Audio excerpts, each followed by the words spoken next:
Today's episode's brought to you by Mustard! It's high noon.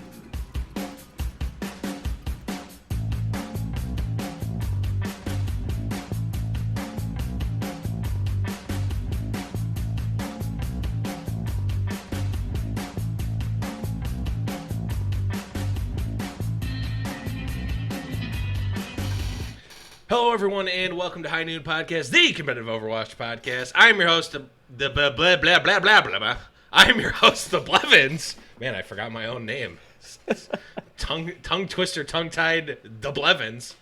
And joining me today, because Deathblow is sick today, I needed to replace him, and really one person couldn't possibly replace Deathblow. So I'm joined today by none other than Kyle Wynn and Volamel. Welcome, friends. Hello. Hello. We got and really, you know, with Deathblow out, we couldn't just replace him with one person, but also this week needed to be covered by we need multiple spotters here while we're lifting this week because Yo, spot me, bro. Yeah, Yo, New York lost and Vancouver. Yo, spot me, bro. Come on. Yo, London looking good? Nah, bro, nah. Yeah, so we really need a spot on this week, and as alluded to by the intro, the Mad Hatter from Alice in Wonderland picked the scores this week. But before we get into that, let's go over a little bit of housekeeping. I've been saying it for, 100 weeks now, but all of the High Noon production shows are now on Spotify. Make sure if you're looking for any of the High Noon Productions, you can search for them by name, or you can just search High Noon Productions on Spotify, and all of them will come up. So if you like Spotify as your podcast platform, go ahead and do that. Speaking of podcast platforms, a little birdie, a little blazing Bob Birdie said, help me do some SEO tuning with the naming convention for the show on iTunes, and we are now officially a top 5 Overwatch podcast on iTunes. So when you search Overwatch in iTunes, we are now top 5 because I actually did the thing that I needed to do to make it count as an Overwatch podcast after 4 years. So yes, that's good. So if you're new to iTunes, if you're new here from iTunes, welcome. Please leave us a review and all that good stuff. Round Payload coming back this week on Wednesday. Mr. Volamel is going to be on the show, as well as many other guests who are your favorite Overwatch content creators. Definitely check that out, of course.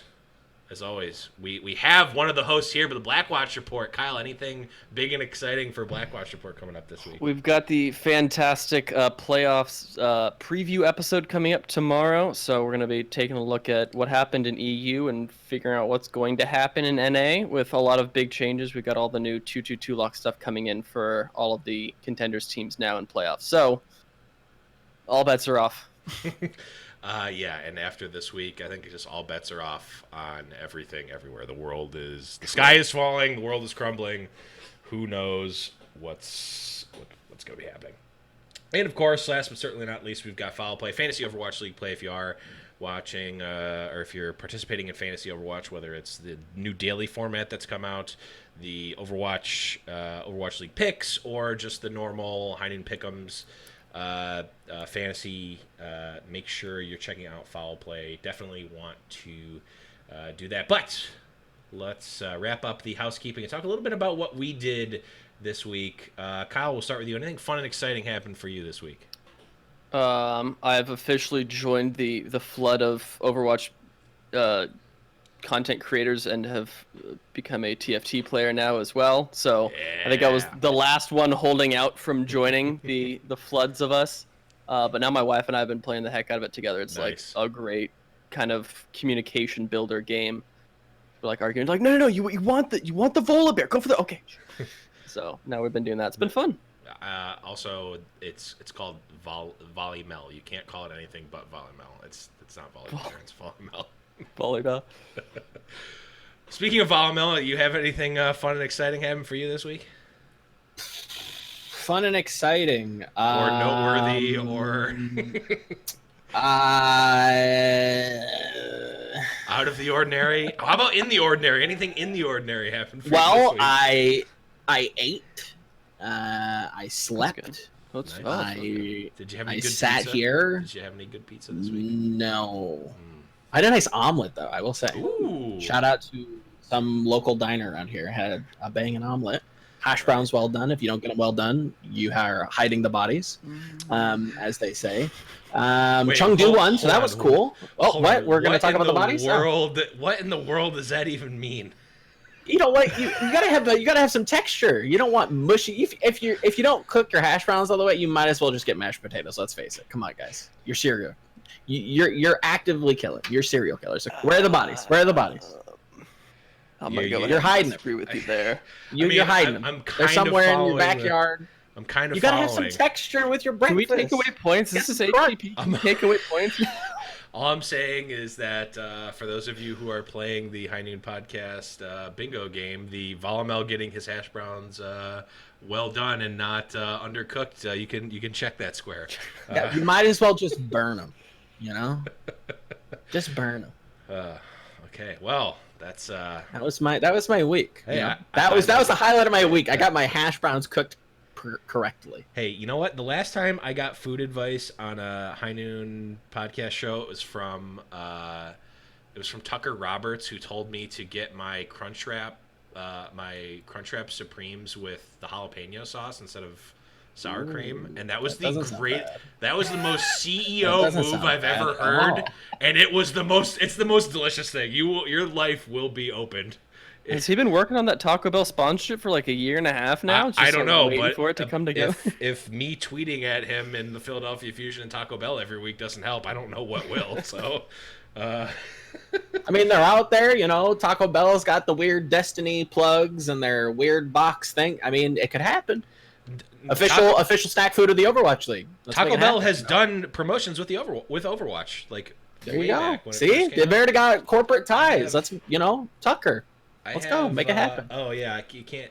I'm not gonna turn my camera on Twitch, but you can see. I actually have one of the old Taco Bell cups. It's got like Winston on it, but it's great. But all right, so that's that. Oh, my week. So yeah, I've been doing the TFT stuff too. I got a new TFT podcast. I don't want to talk too much about it, but the only thing I do want to say is that I am going to be having the famous from an Overwatch Invitational tournament many years ago, Josh OG from the Josh OG Invitational. I'm going to be having him on that was a great TFT podcast. That's at Lil Legends Pod on Twitter. That's all the promo I will be doing for that here. You can tweet at me or message me on Discord if you want to find out more about that. But enough about that other game. Let's move. Whoop, not press that button. Let's move on here and get to some news. Got a couple of pieces of news here. I'll start off with a note that's not, I don't know, it's kind of like a half story maybe, but it's noteworthy, I suppose. AKM has confirmed that he has been out for family reasons, not for any sort of disciplinary or suspension or retirement reasons, and he will be coming back and sharing time with Taimu moving forward for the Dallas Fuel. Kyle, any thoughts or anything on this? I don't watch Dallas Fuel as much as I wouldn't say as much as I want to, but I guess as much as I should, I guess. And so AKM has always seemed like the slightly more consistent, but like less peaky. But it seems like as of lately, Taimu has just had better performances, and so I kind of would like to just see another week with just Taimu in. I feel like that might be, I don't know. It's not going to fix the Dallas thing, but it's going to help a little bit, I think, to just have moderately higher peaks if Taimu is performing well. Bob, any comments on this? Is this even worth it? Like, it sucks. Like, I hope, everything's good at home with AKM. I hope everything's good.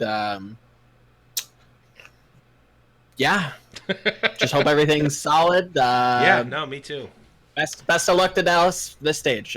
We were talking about it before the show. If you look at the rest of their stage, this is rough. This is struggle bus city. There's a good chance they win one game. Everybody else, again, we can talk about how up and down it's been and how power rankings have shifted, but the way that Dallas has looked, who knows if they have been practicing with Taimu, splitting time with AKM. If that's true, then maybe they have some time with him. You know, we saw him a little bit last stage. I really don't know that this is going to do much for them. Yeah, Taimu has that kind of flash potential every once in a while when the stars align. He might be able to, you know, kind of hard carry a game, but is that really going to stop? You don't want to rely on that. Yeah, that's not something. At least that it's shown to be reliable. It's not consistent enough for their stage to be kind of saved. So, you know, again, I hope everything's good. Well, could be picking up Mr. 0-7 from Toronto. That's true, yeah. It's possible. Now that Owen has been cut from Toronto, there's what do we determine? Three teams that could Boston, Hangzhou, he's and eyeing Dallas right now as a possible team to transfer to. Could get on two of those teams, but only what was it? One between either Dallas or Hangzhou because they play against each other. Yep. Yeah, they play each other. So like obviously one of those teams have to win and. Right. It's gonna be that's a weird one. I don't know which one that goes so far. Yeah, but nice little transition here. Speaking of Hangzhou, we have Crystal has been suspended indefinitely from the Hangzhou Spark. I will post a link to the .esports kind of recap of that story. I guess the TLDR is that he basically. I was gonna get the Allen Iverson. We're talking about practice sound drop, but I forgot to do it. But basically, just didn't show up for things and allegedly lied about some stuff and was sandbagging, like return to the U.S. It's all in the article. Also of note is that reportedly Crystal is going to be releasing a counter statement to this. That was said a couple of days ago. We haven't heard anything as of the recording of this show on Monday. So, I mean, it's up in the air, but at least as of now, Crystal has been suspended indefinitely. Volamel, what's your take on this? Very talented player. I am kind of surprised. Slightly, I would say that it's gotten that bad. It's pretty shocking that this wouldn't have been caught before you picked him up. That things were going awry. Bad teammate-itis kind of kicks in. I guess maybe mid-season. You don't get enough playtime. Morale goes down.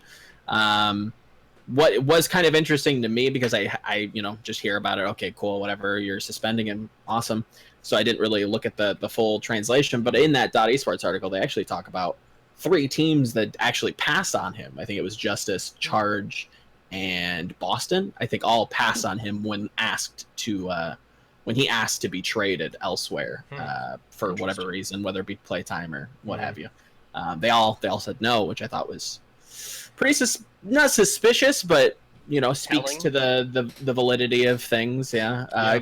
Because I mean, it's not a question of skill. Crystal is very good, and I think that says a lot. So hopefully, got to sort out whatever he needs to sort out so he can get back and show people how good he is because he is very talented.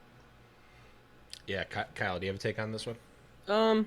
I don't find it incredibly surprising just because I mean we've heard lots of different rumors of very young I mean he's literally I had looked up he's like barely 18 so.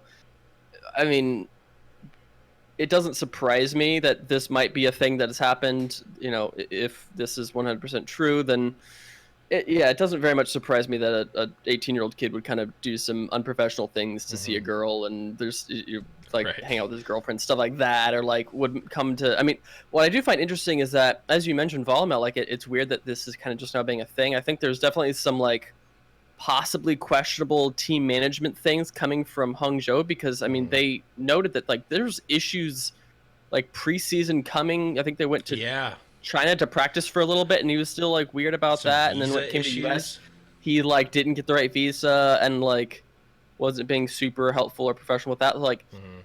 That's I guess it's a once bitten kind of issue. If you saw there was an issue before, maybe think about it a bit more. I don't know. Yeah. It's a bit weird that it took this long for something that has very clearly been an issue the entire season. Maybe there's oh well he's good enough to make it not matter. Oh he's good enough to make it not matter, and then they're maybe he's not good enough to make it not matter.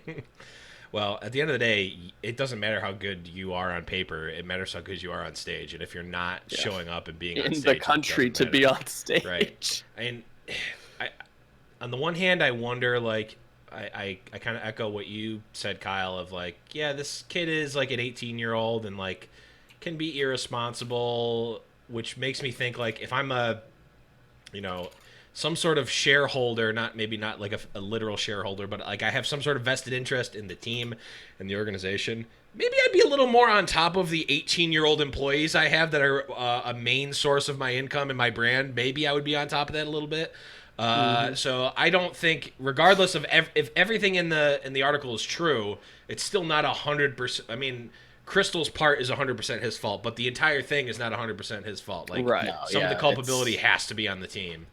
Yes. On the other hand, if I'm a team, I want nothing to do with the player that has these issues. Yeah. Like, there's no there's no shortage of talented players, even if Crystal is better than other players. I'm taking someone who's going to actually show up and be a contributor rather than a star player. I mean, we've seen that already, with Fissure kind of getting traded around, being at the top of the world at one point and, being, the term is locker room cancer, even though that's a little more harsh, I think, than what it is. But, like, he's not a good teammate. He doesn't want to show up and play in the playoffs when the Gladiators are in the playoffs. He benches himself and then mysteriously isn't playing, isn't starting for Seoul when they trade for him. So I think we've seen teams kind of mature in a sense. It's like, you know what? You're a great Overwatch player. That's great. I hope you find a spot in a contenders team, buddy. Like, we don't need you here. I think it also comes with like people in decision-making positions in the front of office actually kind of getting their bearings now, whether it be your first season or 2 seasons in. Yeah. It's not so much, hey, this guy's really good, we want him on our team. It's, hey, this guy's good, maybe not great, but as a fantastic teammate, leads the team very well, or has a great mind for the game. We value that more than just the guy who pops off and frags. That's been something that generally I think has changed. I still think there's some culprits out there that might not be doing their due diligence and just signing whoever they need to.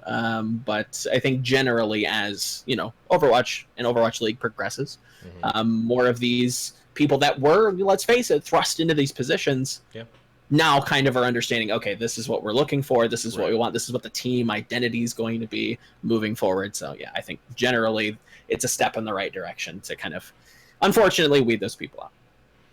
Yeah, and I mean, if you're starting a new organization and you're doing this, basically brand new sports team with a new sport, you're not necessarily going in with the assumption that your players are trying to pull one over on you, and you give them the benefit of the doubt for a long time. So, as someone who has, managed employees over the years, when you're a new manager, you kind of you're a little naive. You're a little green. Naive, yeah. Once you kind of get the rigmarole, you're like, oh, okay. So this is you're everyone's trying an to hour screw you before. over. Oh, yeah. Yeah. Eventually, you become hardened and calloused, and you think everyone's trying to screw you over, and you just see the world as a bleak reality that it is, and it's not worth. Oh, sorry. Let me get back to slipping in. Yeah, I'm slipping into the hole, but I'm brought back out with delicious No, okay. Hashtag not an ad. Let's move on here. I don't know why I keep doing that. I'm literally not sponsored by them. Let's move on here and do a little bit of... It's tournament talk.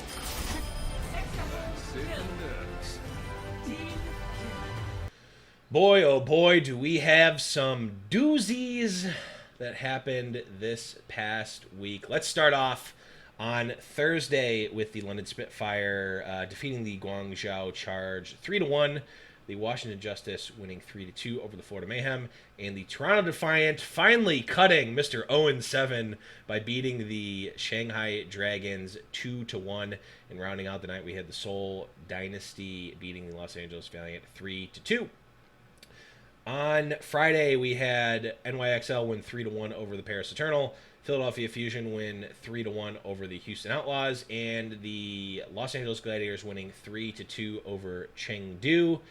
with the last match of that night being the Guangzhou Charge winning 3-0 over the Hangzhou Spark. Now we start the day. We start the second half of the week where the upsets and the Mad Hatter decided to tune in to Twitch.tv/Overwatch League. We start with the Atlanta Reign winning 4-0 over the Paris Eternal. Not necessarily, a huge upset. Not necessarily out of the water here. But then we see the Florida Mayhem winning 3-0 over the London Spitfire. Yes, you heard that correctly, folks.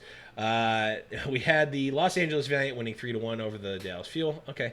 San Francisco Shock winning 3-2 over Los Angeles Gladiators. Again, nothing too crazy here. On Sunday, we had Atlanta Reign 3-1 over the Houston Outlaws. Philadelphia Fusion 3-2 over the Toronto Defiant. Now, listen closely. I'm not speaking incorrectly. The Washington Justice win 4-0 over the Vancouver Titans, and the Chengdu Hunters win 4-0 over the New York Excelsior. That happened. This feels like one of those like long Reddit posts, and it's like, so that happened.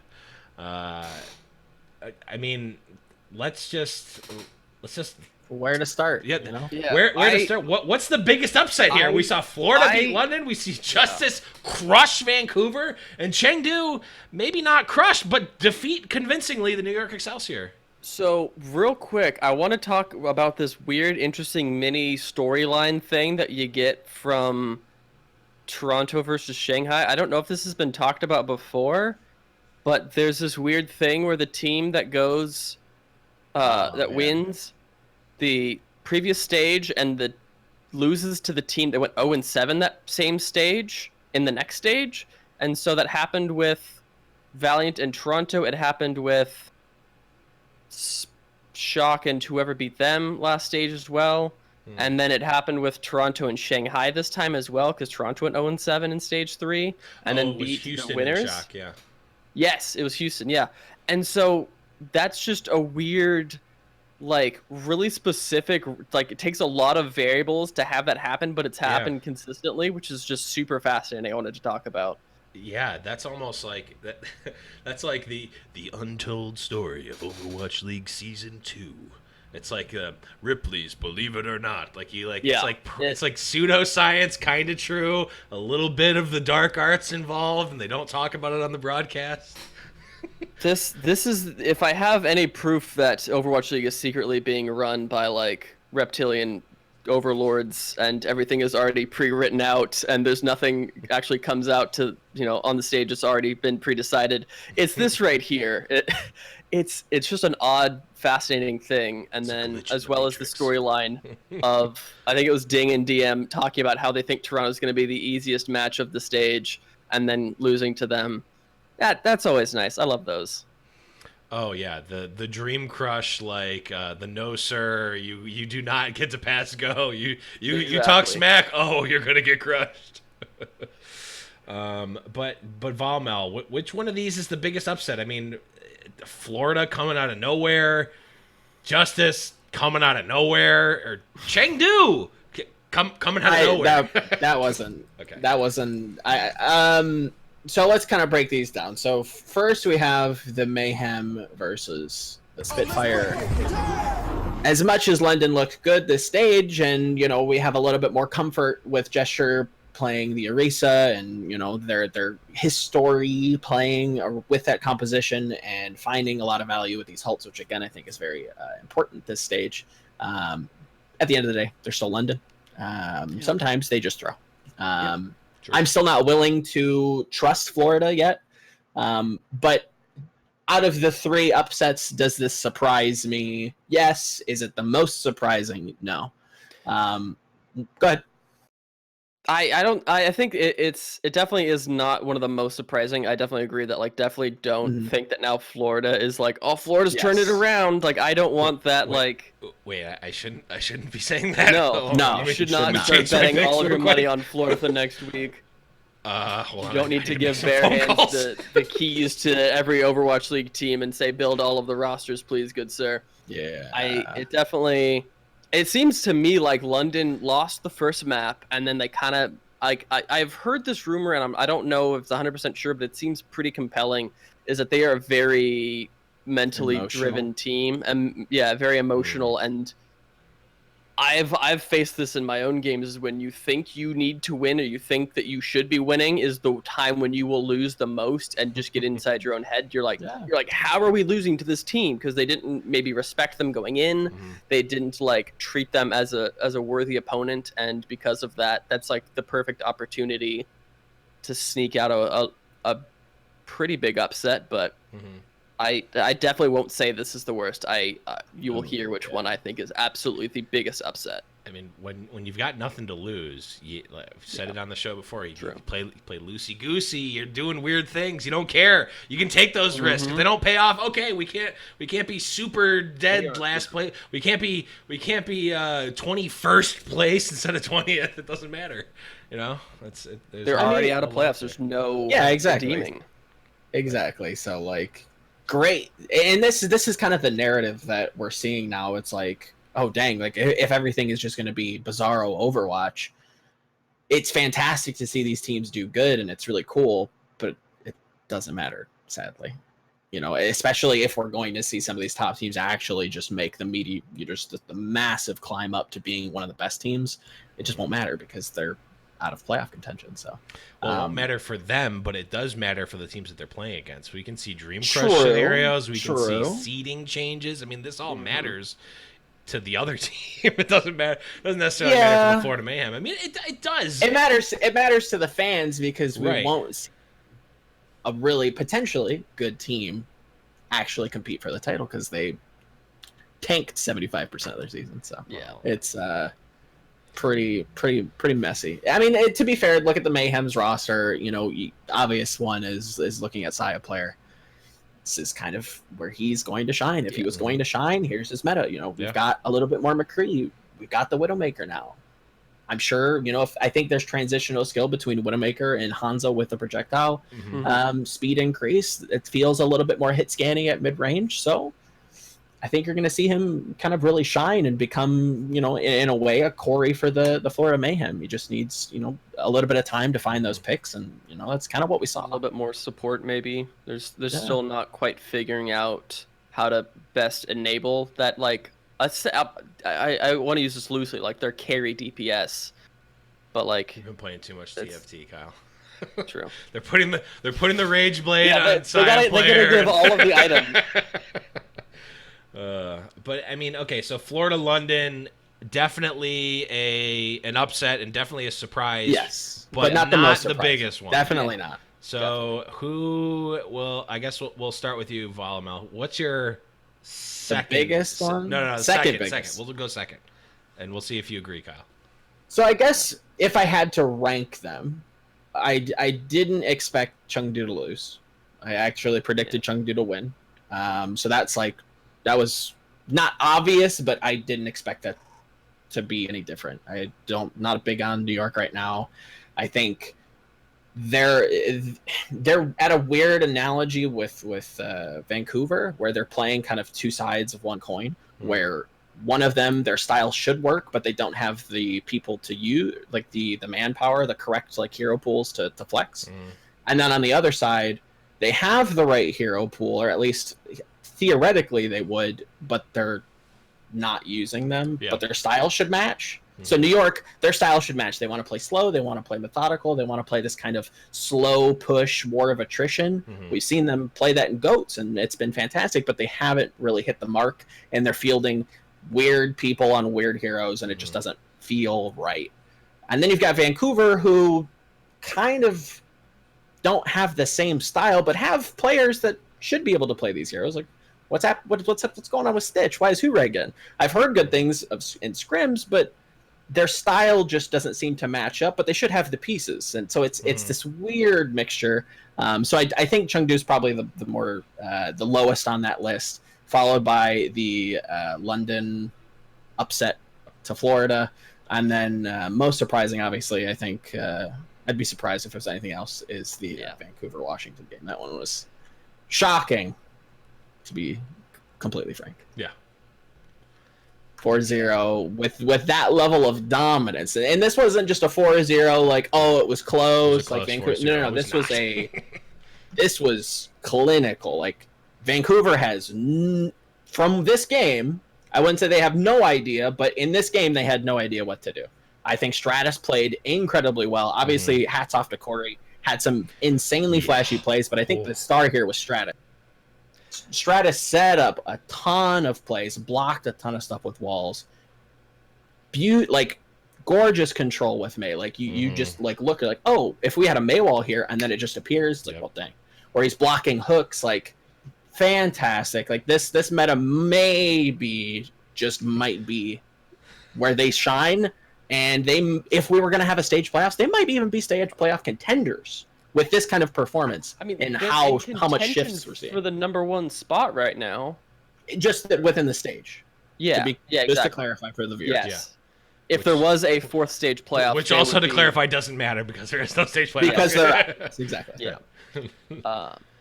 Yeah, so I definitely agree with Volamel on the rankings of these. I think the most surprising thing about Chengdu Nixel was the 4-0. We talked it was on the broadcast after the Justice game that like, oh, well, now Nixel is the only team to never lose 4-0, and then, of course, they lose 4-0. So that's the most surprising thing. Yeah. I don't know if I necessarily picked or predicted Chengdu to win, but it doesn't surprise me. Like, they've looked really good. Like, Jinmu has just... Jinmu, oh my...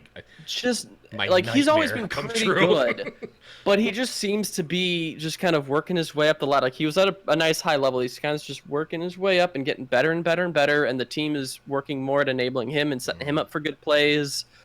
And then, the Florida one is interesting to see. I thought that was more of London kind of losing than I think Florida winning. Obviously, Florida had to play they had to play well.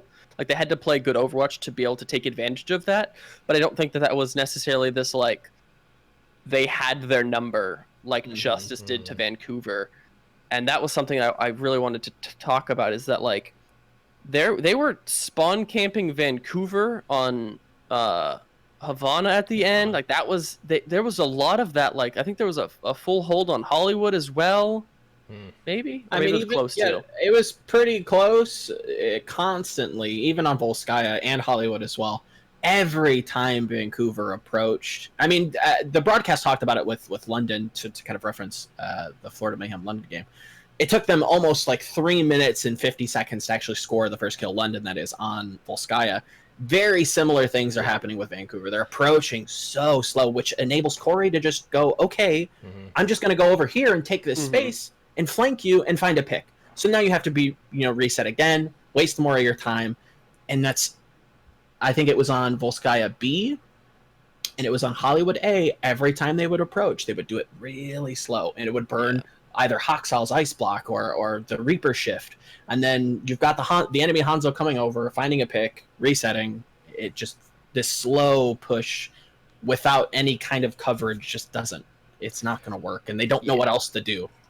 Corey seems to find a lot of value in the off angles, specifically on Hollywood A. When Vancouver were pushing in, they would kind of come right around the corner to where they could see the point. Then Corey would be up on the top of not the back cafe, but the front cafe, jump off, and then just have that off angle, just shoot him, and would consistently get picks. Like, he had the game sense to know that that position would work, and he trusted in his team enough to be able to keep the attention onto them as opposed to allowing Vancouver to look at the flank. But he also had the mechanical ability to take advantage of that off angle. And I think one of the things I want to bring up is that it seems like, yes, Corey had himself a fantastic game. Stratus also, as you mentioned, deserves a lot of credit because he didn't get as much kill credit because that's not necessarily what he needs to be doing on May. It's about enabling your, picks. It's about playing. It's about denying a lot of things. Yeah, it's blocking the hooks, setting your team up for kills with walls and with Blizzard. Punishing people if that Arisa steps forward, you can wall her off. That's a free kill. And if it's not a free kill, which again I want to highlight with the Corey play, or with the Corey playing these off angles, look at a lot of these. For instance, I have the Justice playing Titans on Hollywood. So Justice or Titans are playing Lucio, Moira, Diva, Orisa, May, Reaper, right? A lot of cooldowns there that are super important. So if I get to, flash over, do a couple little, quick hits, maybe even get a headshot, I'm slowly whittling away at your cooldowns, so you can't approach me with full cooldowns. And Washington just gets to sit there like, okay, cool, we're down Storm Arrow. You're down Ice Block, Halt, Orb, Speed Boost.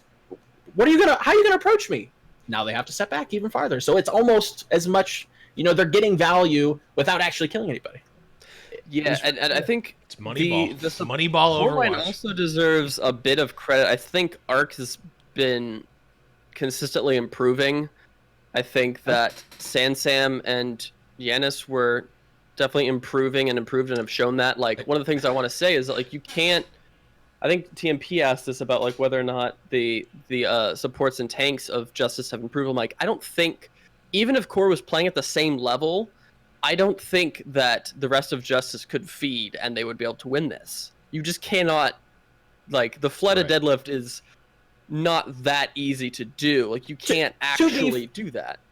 I tweeted that out. I'm like, this looks like a deadlift. Is this a deadlift? And Captain Planet was like, no, this is only 44%. So not only is that like a crazy stat to actually like benchmark, but like he still didn't even get there. And this was like one of like the hardest carry performance we've seen in a long time, since like maybe even season 1. So like great performance, but like that benchmark is exactly. I think my last point I want to make is that my favorite thing about this it changes the way we have the conversations about these teams and the way we make predictions. Yes, you have to. We previously would always, okay, well, if it's Vancouver, like, I mean, maybe it was more true in Goats meta because they were just absolutely so visibly dominant. But we could always, okay, well, Vancouver's got this in the bag. Now nothing is in the bag anymore. Everything's just sitting on the counter. You don't know what to do with all these pieces, and so now we have to look more analytically at like every single matchup. There's no easy predictions. There's no easy calls, and I like that now. Yeah, that is a topic I want to get into in just a second. But there's a couple things I wanted to bring up before we moved on. One thing that Shrug Off in the chat brings up that we talked about last week, or that I brought up, is like Janus, like, just by default looks better because he can't jump into the back line of the other team with Orisa and just feed entirely. In fact, he does the opposite. He brings the other team together. And like, I've said it even in the height of Janus throwing for NYXL last season, Janus is a very talented mechanically player and a very powerful player.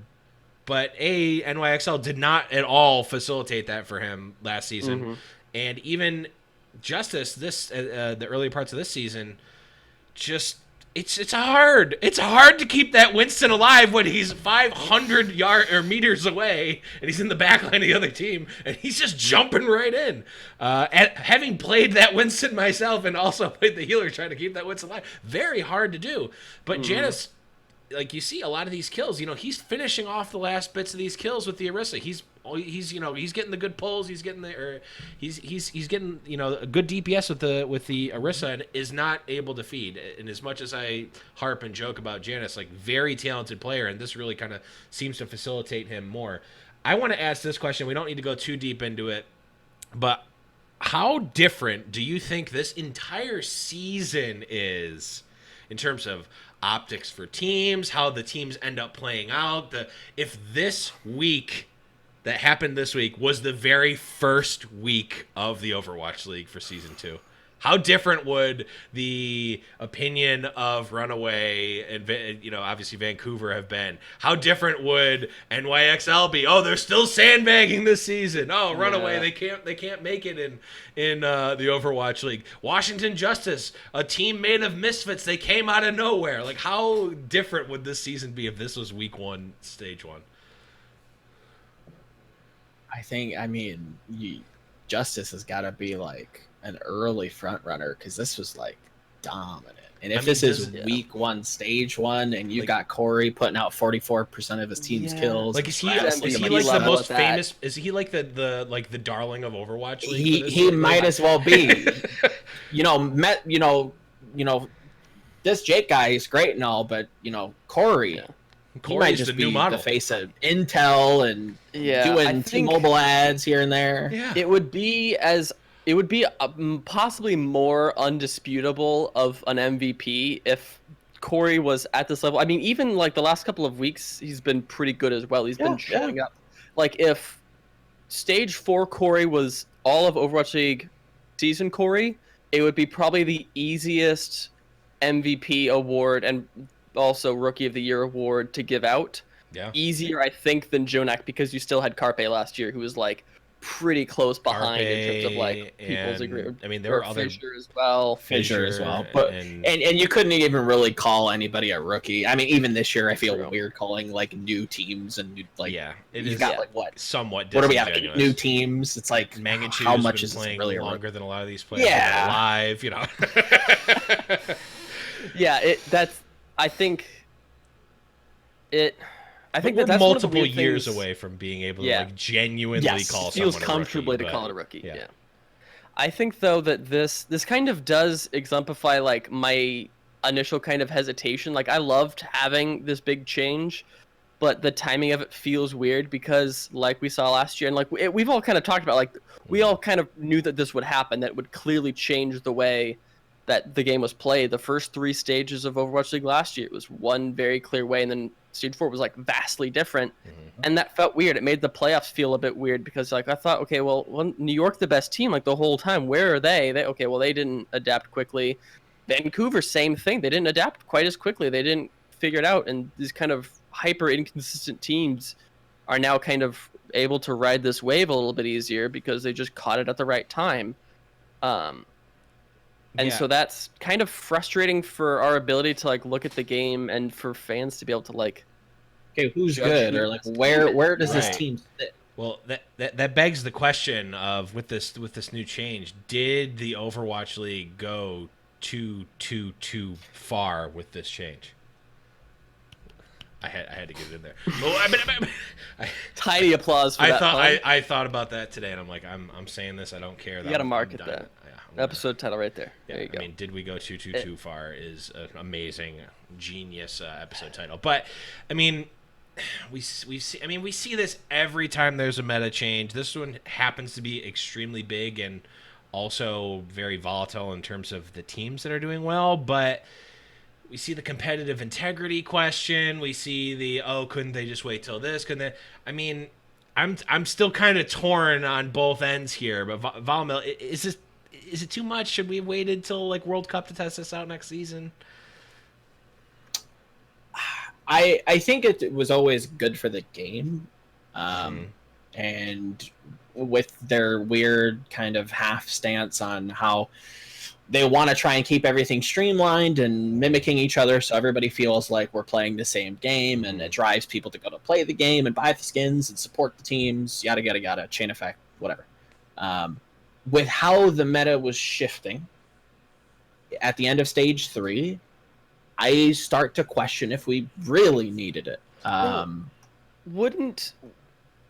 With that, though, wasn't there a lot of, like, most of these teams knew at the start of Stage 3 that 2-2-2 lock was coming. Wouldn't that make sense that maybe that was the reason that Houston started practicing that they thought, okay, well, like, is that not... I mean, like, is there a connection there?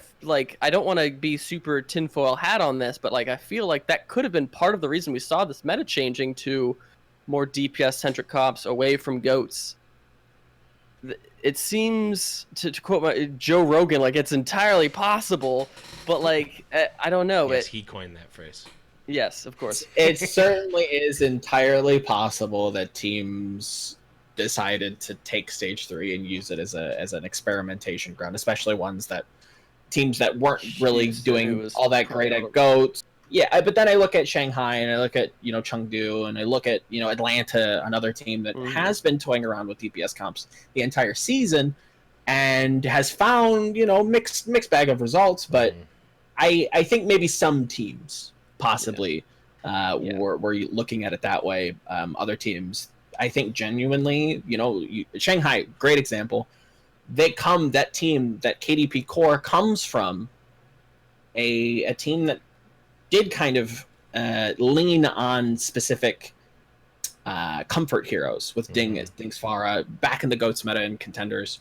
That's what they ran. They didn't run a diva. They ran Ding on Pharah, and that's their variant of that composition. So it always kind of made sense for them to kind of opt this way and say, look, we see these other teams finding success with these comfort heroes. We do have a pilot that plays this hero, Pharah, pretty dang well.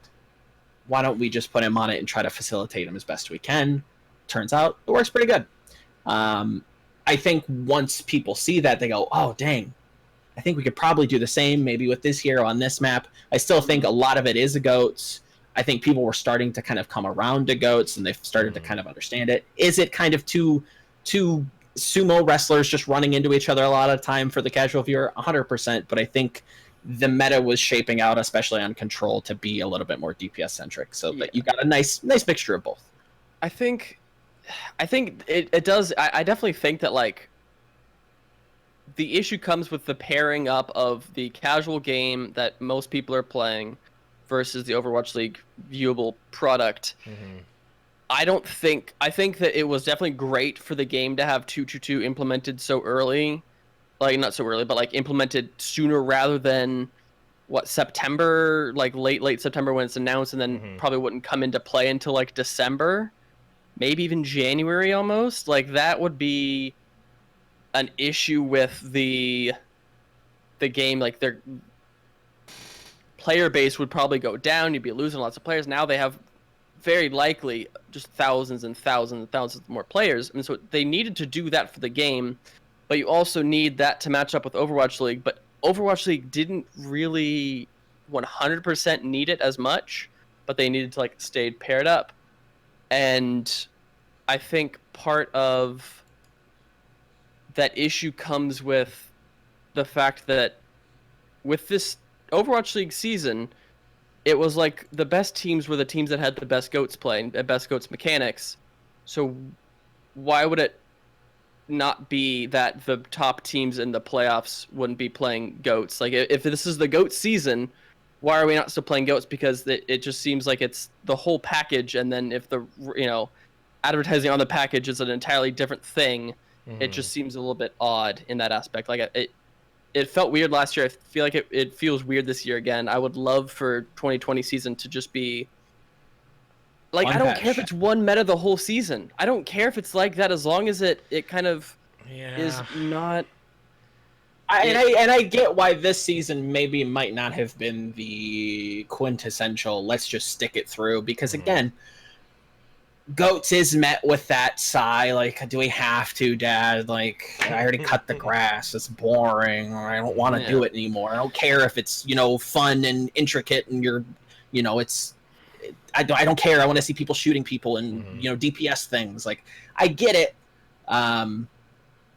Maybe that wasn't the right season. Maybe that wasn't the right patch, not the right meta to just let it play out and just end on it. We'll have to see. I don't know how much it affected things.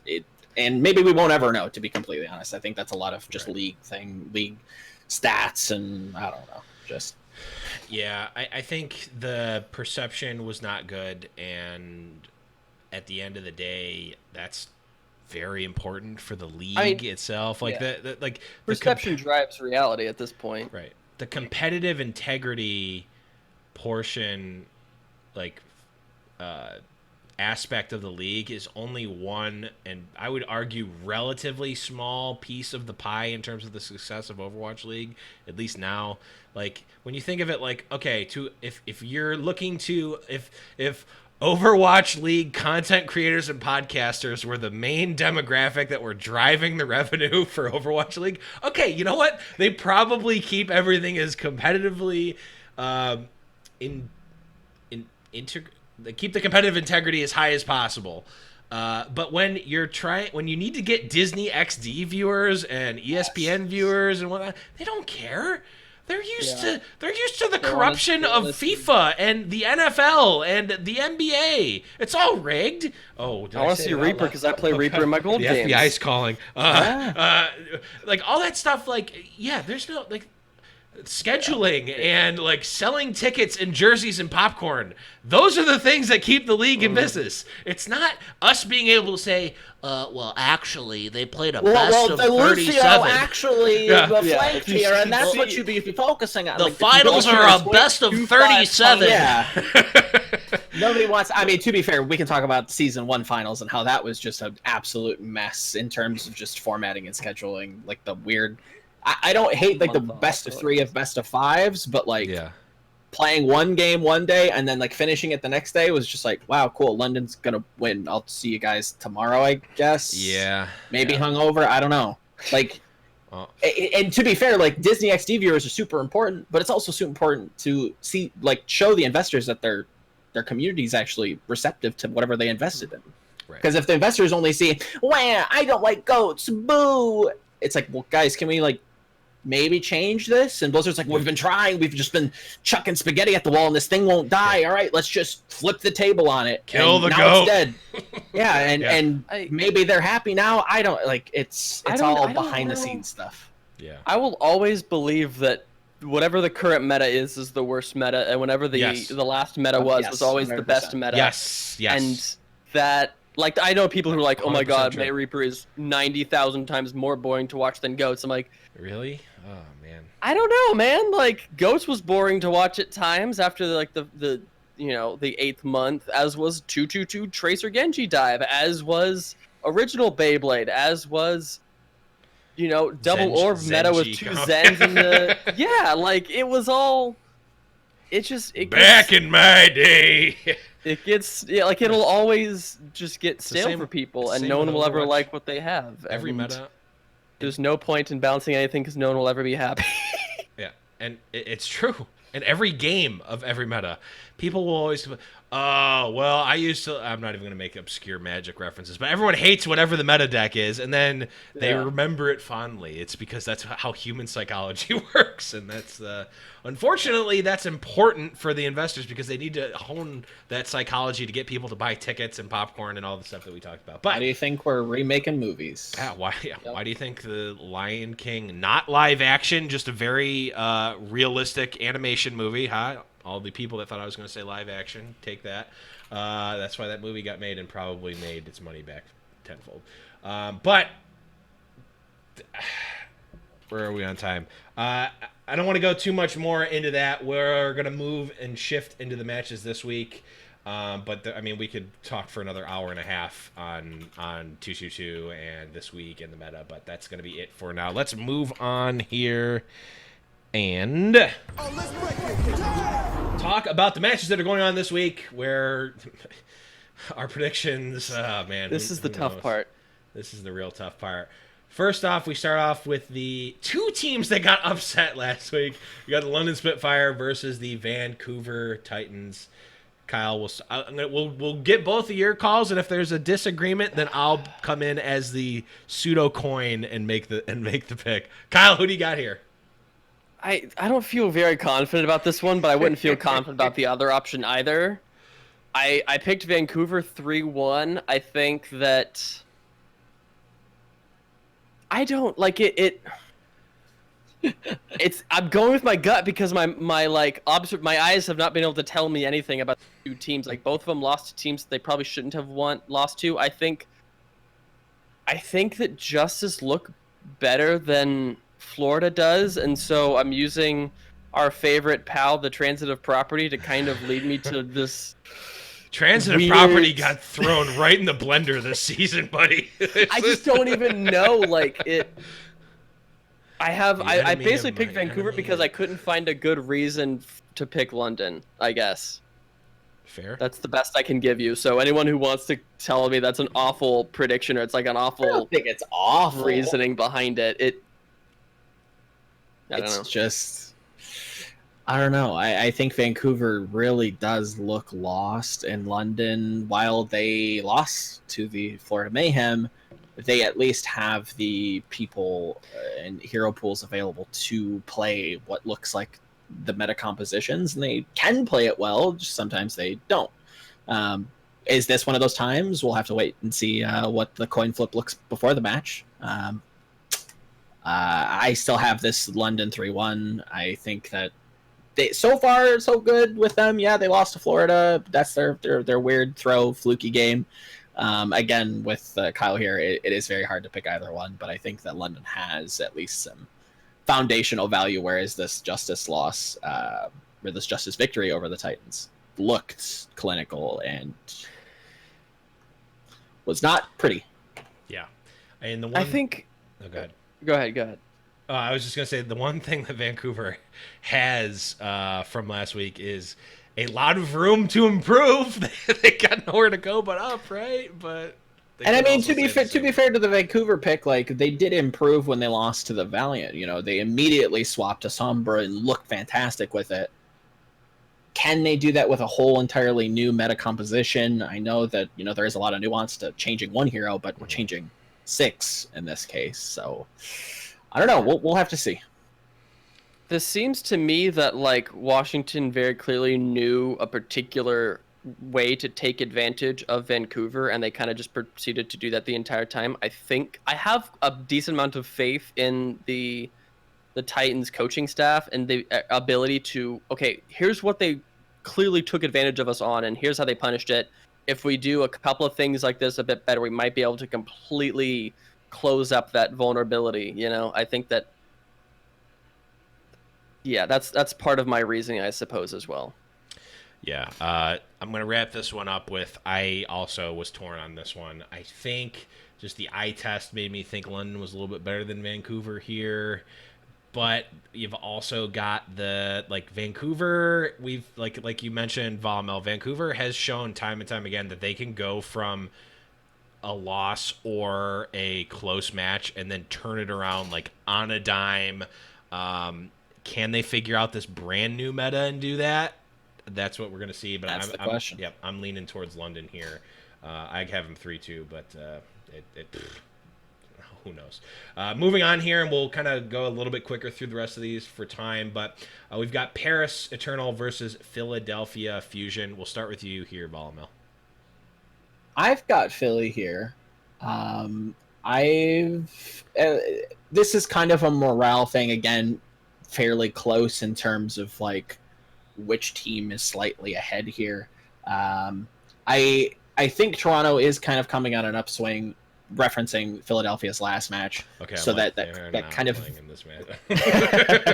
So that victory over Toronto speaks a little bit more. Mm-hmm.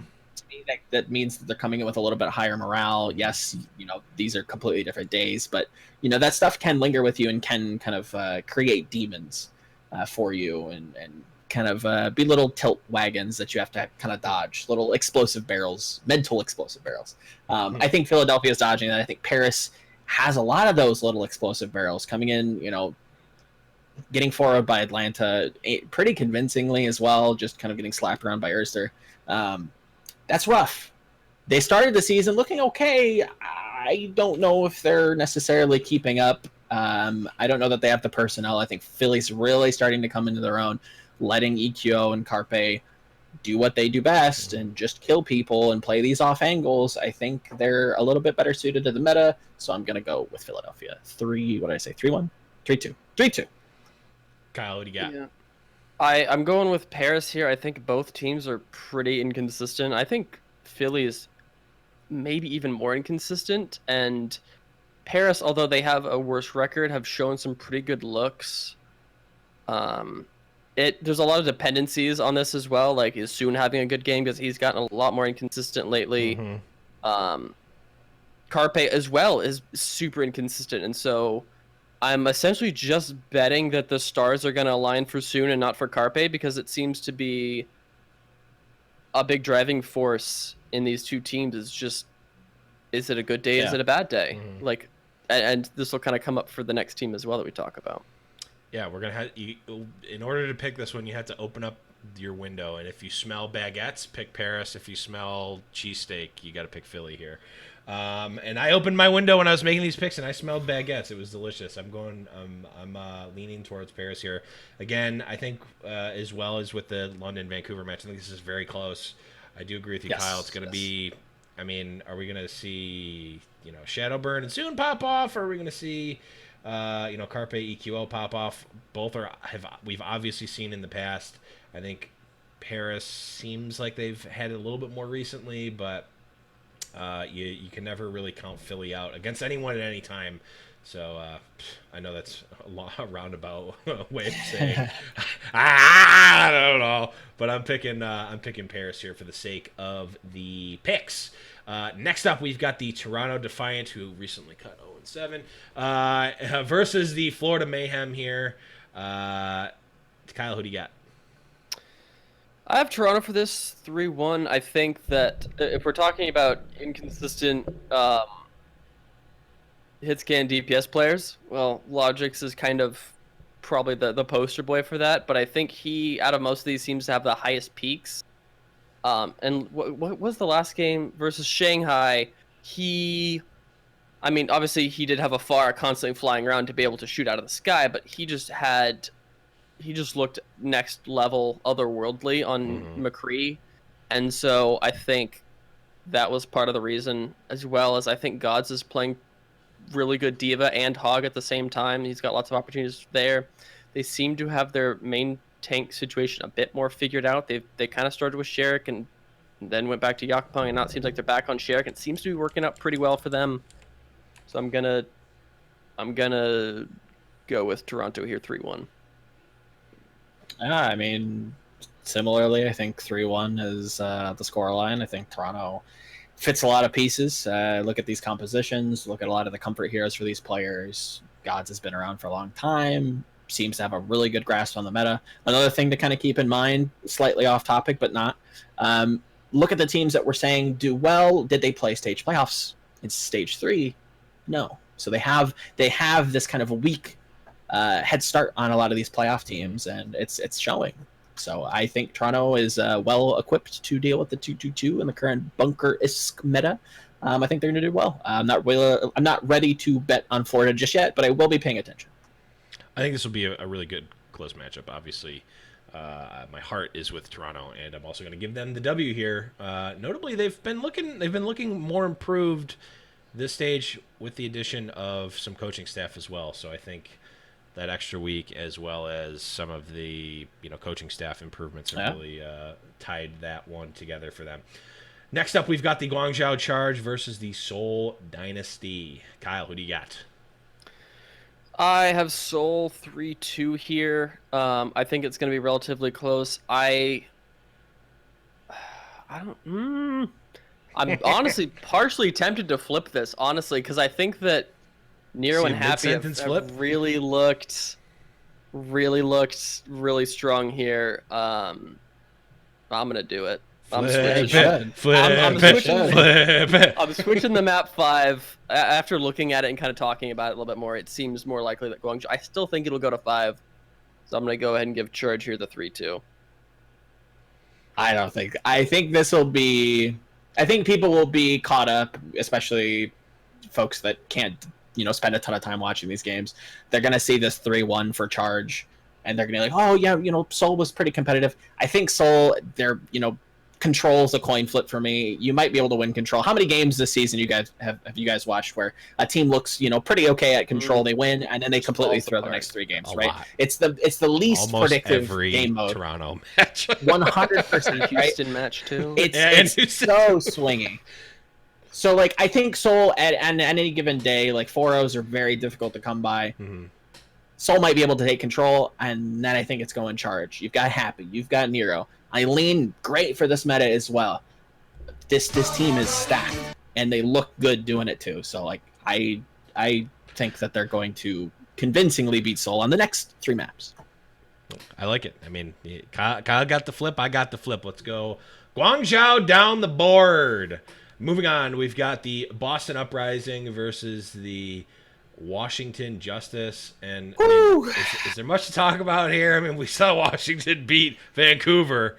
It's not even that much of a transitive property here. Washington. I'm just putting mine out there. I'm giving Washington the vote of confidence here. Yeah. With how well they played, this is going to look ugly. This is going to be disgusting. I wouldn't be surprised if Corey pulled out a flooded deadlift here. Like, I think he's going to get all the space in the world. I don't know if he's going to have the same level of performance, but I think Boston looks very lost. They never really had the same kind of coordination that Vancouver had just inherently. So I do not see a world where Boston does well here. It's gonna be complete bizarro Overwatch if Boston comes out and beats Washington. It's like, I quit. I quit. I don't know. I don't know. I don't know anymore. I think I definitely can see, as we talked about. I think it's gonna be that actual. It's gonna happen that way. That Boston is gonna look. It's probably gonna be like a couple 99 to 100 for Boston. They're probably gonna be able, if they just squeak out an easy like one team fight, if it just works out with the time and the ults and the cycles. I could see him pulling out the control map, but the next three, I think, that's I where could 100% see just like going. Every map is 1-0 or like 2-1. Yeah, I mean, Corey's going to be out there selling jerseys for season 3, so he's got to be making those highlight reels and getting that brand built. What better a place to do it than against the Boston Uprising? Yeah, we got Washington across the board here from the hosts. Next up, we've got the Dallas Fuel versus the Los Angeles Gladiators. Kyle, who do you got? Gladiators. Straight to the point. I like it. Volamel, any additional points? Decay looks good. Gladiators. Hydration on Wrecking Ball. It's pretty cool. Stay tuned for World Cup. Might be seeing him as the 7th man. At least that's my pick. Gladiators look very flexible. They're toying around with a ton of different things. I think Decay is really starting to come into his own. And best of luck to AKM. Hope everything's good at home. Yeah, so 4-0. I think, in a moderately more serious note, I think that out of all the 2 DPS duos we've seen kind of come out of the 2-2-2, I think the Gladiators DPS 2 was absolutely my favorite. Not just because I've been a Surefour fanboy for like 3 years, but also because they seem to be able to play off each other really well in the way that, as we were talking about, Corey and I guess Blase played on Gladiators Legion, they would very much do that, to where Corey was incredible, but had off games on times, and then Blase would be able to pick up that slack. It seems like Surefour and Decay are kind of like that. Decay is incredibly, skilled and has massive peaks. Occasionally will get hard focused and countered, or just not be as strong at other points, and that way Surefour can kind of pick up the slack there. I think the 2 of them are playing off of each other really well. I don't think that their Gladiators are not the best team, but I think they might have the best DPS duo that play with each other and off of each other the best. Well, the one thing I'll say is that the number one most important player for the Dallas Fuel right now is Mr. 0-7, who is looking for a spot on the team, and he just might get it. Gladiators around the board again. Next up, we've got San Francisco Shock versus the Shanghai Dragons in a rematch of the stage playoffs from last stage. Volamel, who do you got? This is Shock for me. I think Shanghai has a chance to do well. I just need to see them really start to fix whatever went wrong against that Toronto game during week 2 on Thursday. It didn't look cohesive. I don't think Gamsu was getting the halts that he needed. I expected them to do well, and now to see that they're not in a meta where they kind of should have had a head start. You change a couple pieces, and yes, I agree.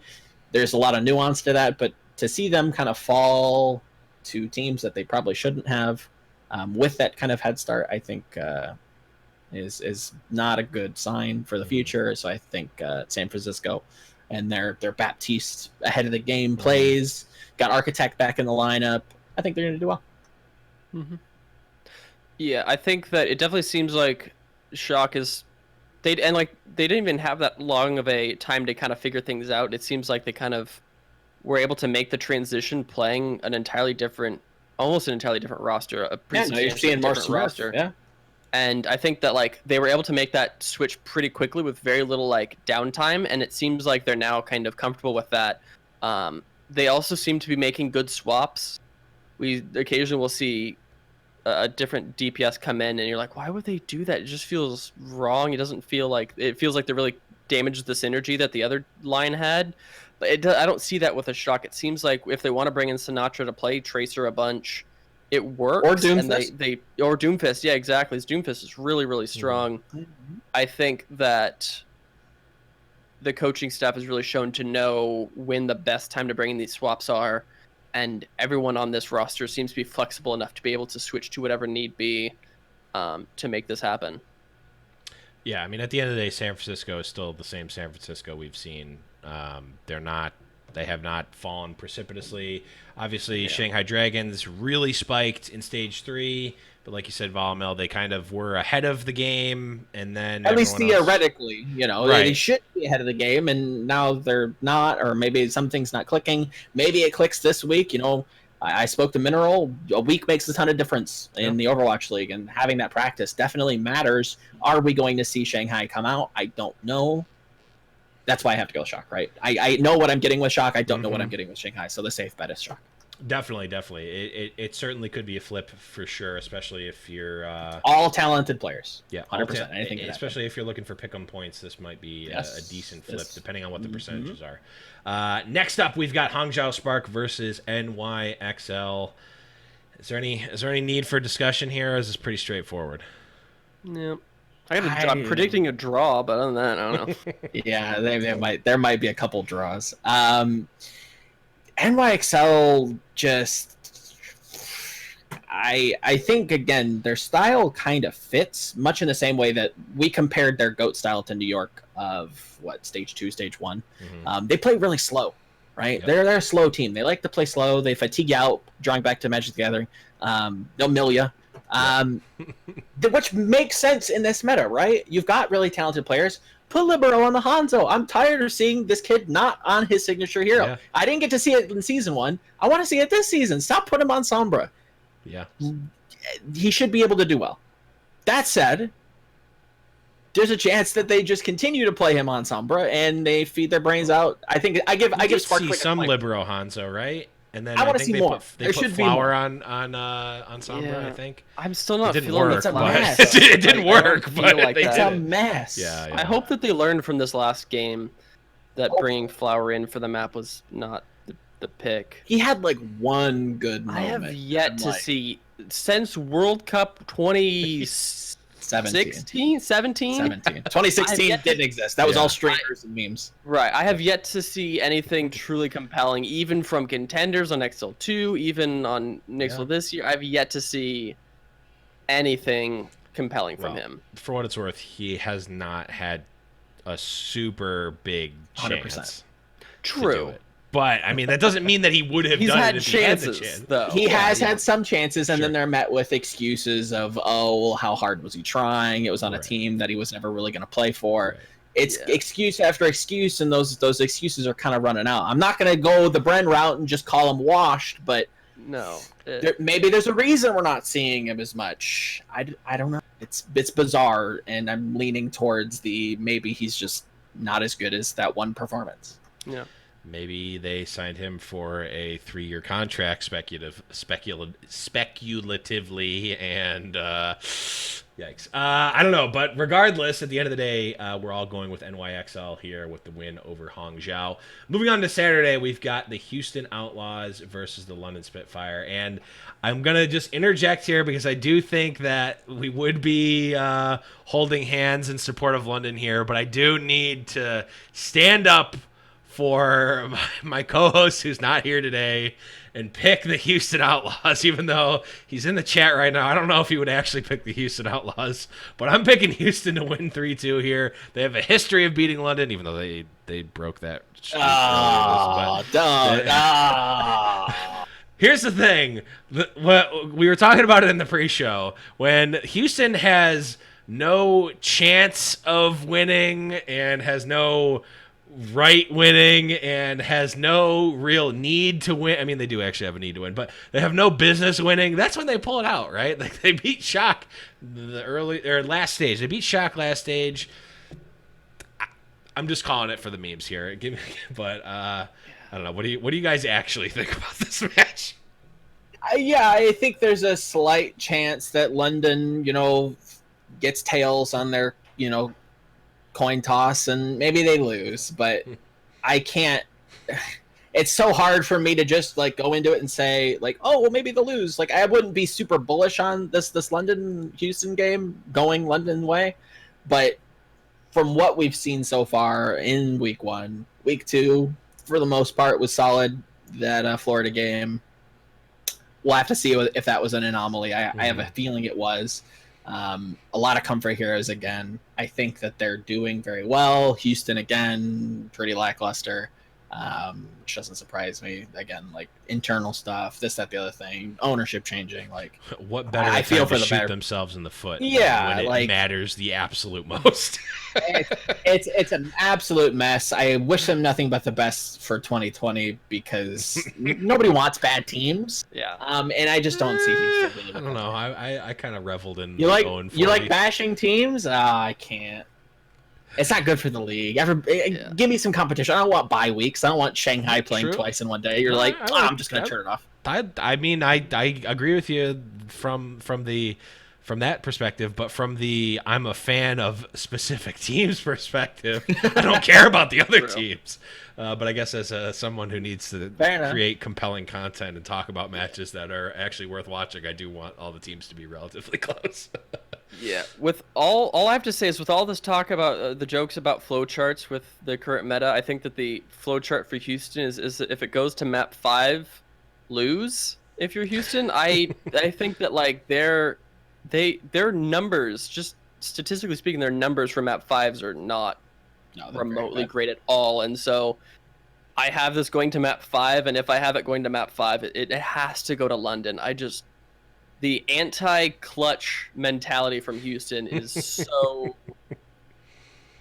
incredible. I will not ever predict them to win map 5s until they have shown me otherwise, like 3-4 times in a row. They are they're nicknamed Ebok, which is Kobe spelled backwards because they're clutch. Got there. Yes. And on that very weird and obscure reference that I made up on the spot, let's move on and talk about Seoul Dynasty versus the Toronto Defiant. Toronto beat Shanghai. They're on the up and up. As much as I want to pick Toronto here, I don't think I can. Volamel, do they have a shot?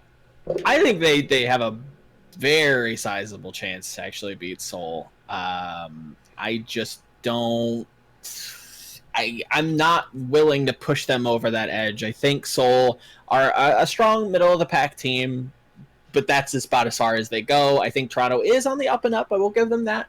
But I just need to see a little bit more. If they can beat Seoul, then I'm willing to kind of give them more benefit of the doubt in their performance. But just in terms of recency bias, and to be fair, this week has shown us that some of that information is definitely outdated with the new meta. But I'm not willing to count out Seoul just yet. They've got a pretty deep roster, a lot of pop-off potential with some of the players that people might be sleeping on.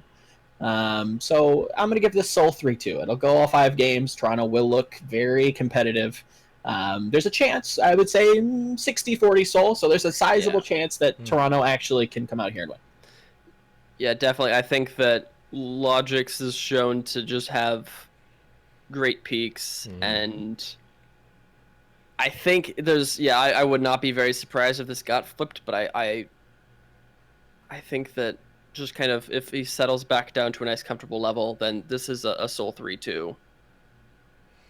Yeah. I want it to be flipped though. I want it to. Yeah, I'd love it to be flipped. I think this is talk about fantasy. Talk about fantasy. Like this would be a great game to bet. Like if you're a betting man, I might toss Toronto a couple points because there's some sizable payoff here. If I'm thinking of match booking, this is probably a sizable Seoul advantage, and I think Toronto has a chance.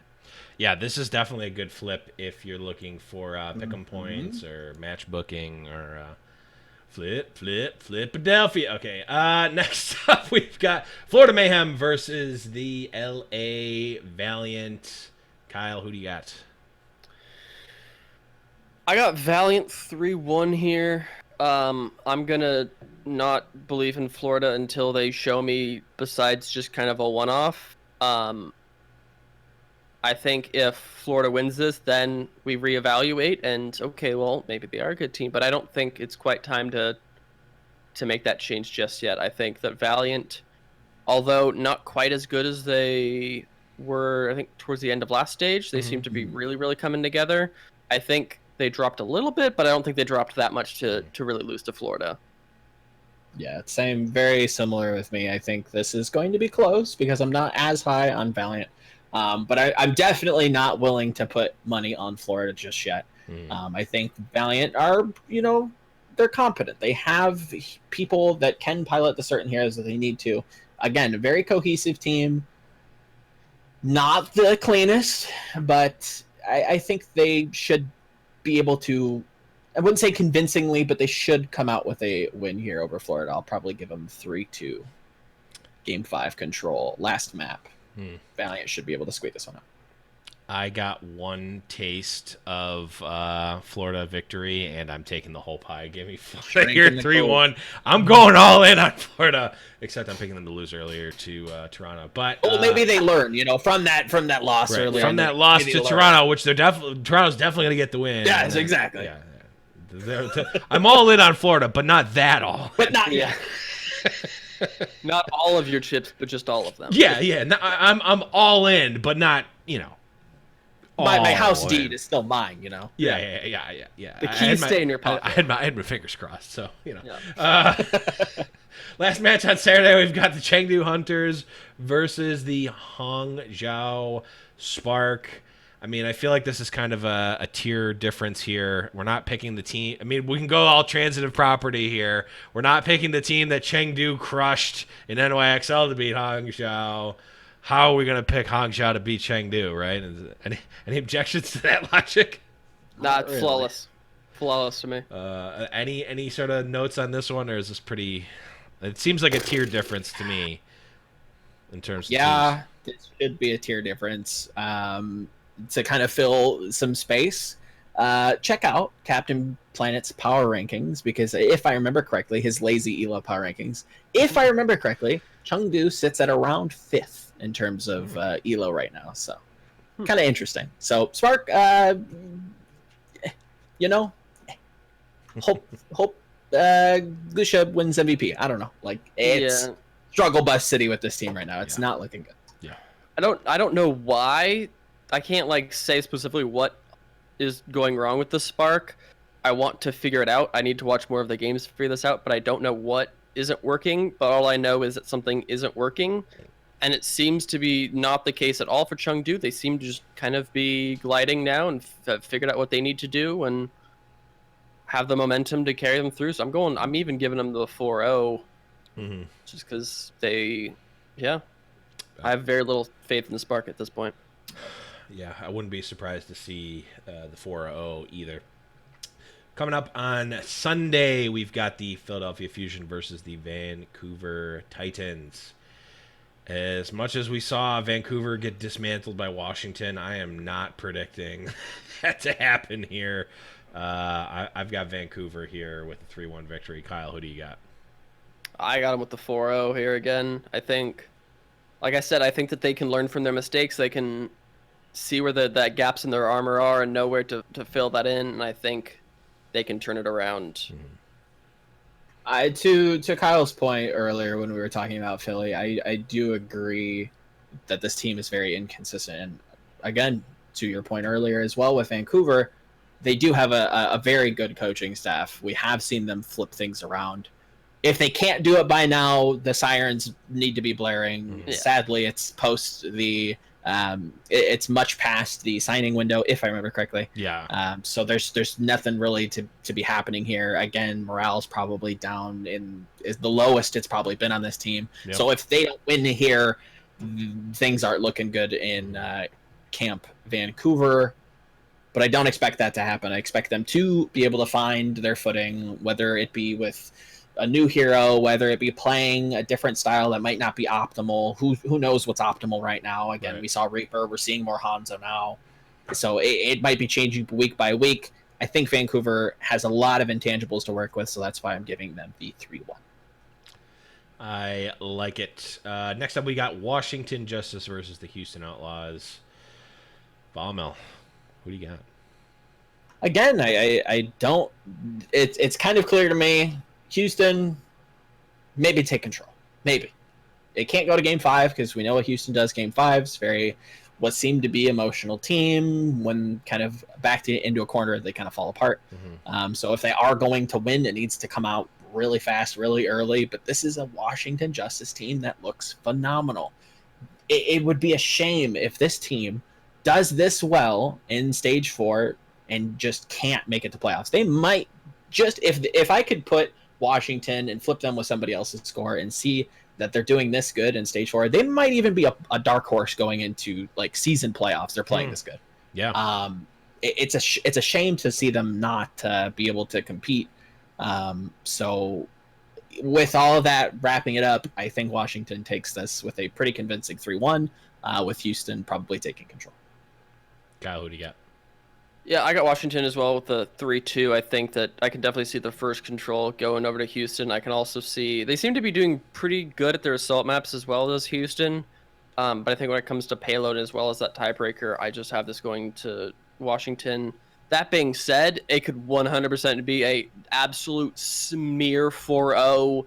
Houston maybe get 1 map point overall the entire series. We've seen those games where they just, I could see a couple of Jake desk slams here with this matchup, and I would not be surprised if it just became an absolute dismantling.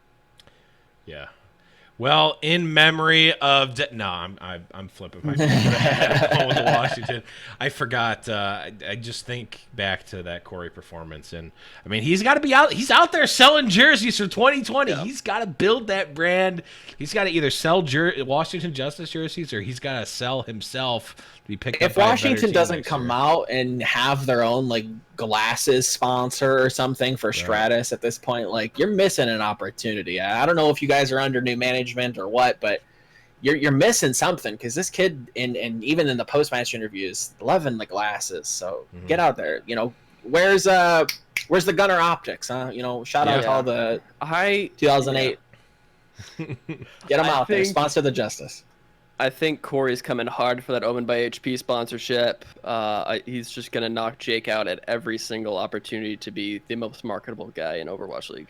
Yeah, as Monkey Prince points out, got to sell those Corey in the house memes. Gotta. Yep. It's the most important commodity that Overwatch League can produce. Next up, we've got San Francisco Shock versus the Dallas Fuel. I mean, do we even need to go into this? No, we absolutely don't. I don't like bagging on the Fuel. Like, they've tried. I think this is going to be a whole roster rebuild by 2020. I think you've seen the last event. Nothing's working. We've tried to fix this roster. I think some things got to change. So Shock is going to probably clap 4-0. Yeah, I think Owen is officially signed. Yeah, big Shock dub here. Last match of the week. We've got Guangzhou Charge versus New York Excelsior. Volamel, we'll start with you on this one. I think Charge is going to continue their upward trend. Again, Happy, Eileen, Nero, everybody's playing well. They're trending upwards. New York's trending down. I think this is another upset in the making, much like the Chengdu. So if you're looking for some bets, Charge, I'm 90% sure I'll say that Charge is going to, I wouldn't say dismantle, but convincingly beat New York. Maybe not as convincing as Chengdu, but who knows? I think New York's adapting incredibly slow, much like London has in the past. This smells of an upset, and Charge is playing insanely well. So this is a Charge victory, 3-1. Kyle. I don't want to do it again. I already did it once. I can keep Flipadelphia. Do you like seeing Libero play Sombra? Because it's probably going to continue to happen because they don't know what to do. You want to see Pine just come off the bench with all that ring rust? Yes, I do! That's all I want! That's all I've wanted the entire season. I think that would probably be the best look for them, but why haven't they done that yet? Yeah. I think that doesn't say a lot probably doesn't just yet because we're only... Well, that's my then guess. What do they do? If he's benched himself and they've got Libero playing whatever the coach tells him to, and Flowers just like, I haven't played in a while, so give me a few. Like, this team doesn't look good. Okay. I know it's hard. Go ahead. If we see no weird swaps in the Spark game that Nixel plays, if it seems like they kind of have things a little bit more, like I don't think that they'll like figure it out, but if I think they kind of make some baby steps, I can see this going their way in map 5. But because you make a very compelling argument, I will give this the flip, and I will go charge 3-2. Makes sense. I think it'll go to 5. I think yeah. I mean, you guys are both traders, and I'm deleting this episode, yeah. and I'm not putting it up. But no, I think all the points you made were valid. I think you guys are thinking you're thinking very small here for NYXL. They don't care about this win this week. They're not playing to win this week. They're going Galaxy brain. They're playing. You know what? They're actually playing for the playoffs here. They're trying. Just like last season, right? Is Flower? You know what? They're learning from last season. Is Flower a good pick? Okay, no. We have a giant list of things. We have a giant list of things we need to test. Okay, is Flower good? No. Okay, check that off. Okay, should Libero be playing Sombra? No. Okay, check that off the list. Yep, yeah, that's learned. Learned. Yeah. We got a big learning list. Forming everywhere on their brains. We got a giant Santa Claus list, just spirals around the Overwatch League arena, and just checking off the boxes to see what they're learning. They got to learn it all. They got to learn it all. And this is just 1 week. They're still good for playoffs. Don't worry. Maybe they lose here. I'm not picking them to lose.